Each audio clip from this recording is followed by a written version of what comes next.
Okay, so today I'm going to help you if you get nervous on your forehand and you tend to roll your wrist over too much. There's so many people, I've done it myself. You get nervous and so you start to feel like you need more topspin. So what do you start to do? You start to really roll that wrist over on the ball thinking that's going to make it safer. What ends up happening is you start hitting a bunch of short balls, a lot of balls into the net, and a lot of mishits. So what I want you to do is the next time you feel tight, rather than thinking about rolling your wrist over to get that extra spin, I want you to start thinking about reaching and relaxing. I want you to reach and relax. Let me show you what this looks like. So the next time you get under pressure, you can still swing through, hit the ball nice and deep with this reach and relax technique, and so you can feel great under pressure. Let's do this. Okay, so first of all, let me show you what's happened to one of my students yesterday. We were trying to make a certain amount of balls in the court. He got super nervous and very wristy, and I know the reason why he was doing this. He was trying to keep the ball in safely in play by adding more spin, but what ended up happening is he got really super tight, very wristy, and a lot of his balls were going short. A lot of his balls were, spinning in the net. He hit a couple of mishits off the frame. So I told him to reach and relax. And when he did this, he was looking like a rock star. He really looked great.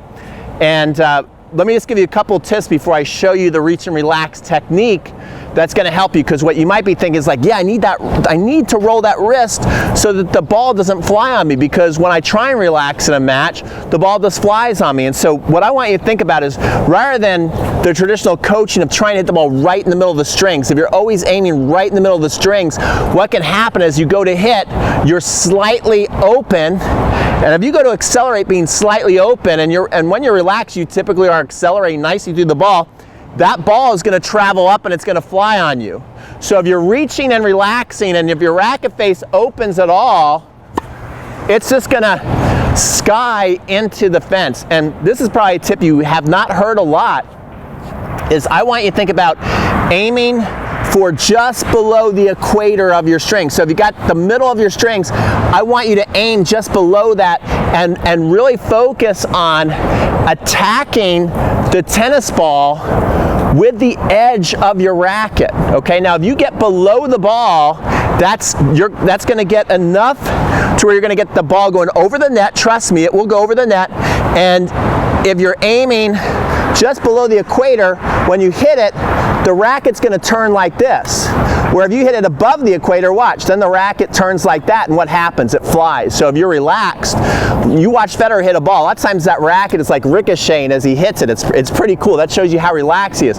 So if you tick the ball and you relax just below the equator, the ball's not going to fly on you. It's actually going to stay down and in. It's going to be really nice, to where if you're just above the equator, then the ball's going to open the opposite way. The racket is going to open the opposite way.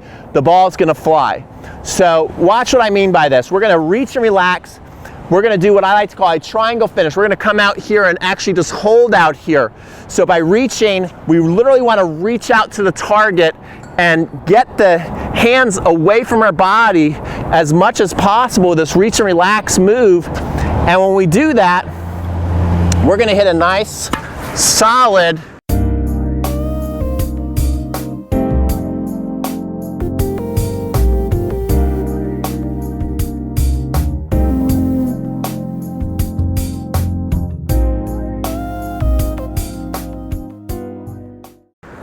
deep ball. Look at that. Imagine if you were in a match and you were able to hit that shot under pressure. You'd be pretty happy with that. I mean, I know I've been sometimes in matches just praying for the ball to go in, but that was able to keep the ball in while staying relaxed, not being over wristy.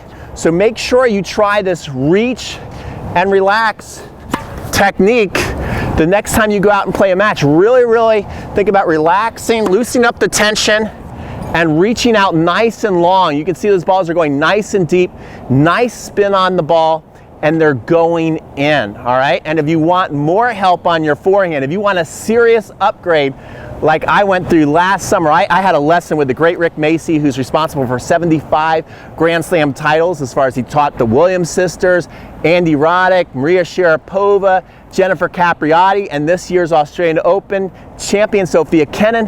Then I flew out to Denver, took a lesson with our buddy, the great Jeff Saldenstein, one of the best online instructors. Stayed right here in Georgia, took a lesson from Dr. Mark Kovacs, who works with all the top American pros. I got a great preview for you. It's a 3-part series. Sign up, and after you watch the first video, take a look at the special offer. Shh, don't tell anybody. It's a brand new special offer to where you can try it out for 30 days for free. So check this out, because not many people have seen this offer yet, and I want you to upgrade your forehand. You can even send me your video and I'll help you out. This is Pete from Crunch Time Coaches sign off. Remember, reach and relax and play great under pressure. Roger Federer might have the perfect forehand, and we'd all learn to love how to hit just like him. Well, that's the opportunity you have right now when you try my Upgrade Your Forehand Challenge, a 3-part free training series that I learned from the very best coaches on the planet. My name is Peter Freeman, and I'm an online instructor myself, and I went on my own tennis journey. In fact, I spent $6,000 of my own money learning how to upgrade my forehand so I could teach you how to upgrade your forehand. And I put it into a 3-part free training series that I call the Upgrade Your Forehand Challenge. And all you have to do is click the link right now to get started. And you're gonna get lessons from the very best coaches on the planet. I spent $6,000 of my own money traveling around the country, taking lessons from coaches like Rick Macy, Jeff Saldenstein, and Dr. Mark Kovacs. Rick Macy, he's one of the best ever. He coached the Williams sisters, Andy Roddick, and the 2020 Grand Slam champion, Sophia Kenin, at the Australian Open. Dr. Mark Kovacs worked with the best American tennis players on the planet. And Jeff Saldenstein, he's one of the top online instructors in the world and a former top 100 ATP pro. And so all you have to do right now to get started on this free training is click the link below to get started on your own Upgrade Your Forehand Challenge journey. And your first lesson is going to be with Rick Macy, who is given credit of coining the phrase the ATP forehand. If you want the best coaching on the planet right now on the forehand and you want it 100% free, click the link right now to get started, and you're going to love your first lesson with tennis legend Rick Macy.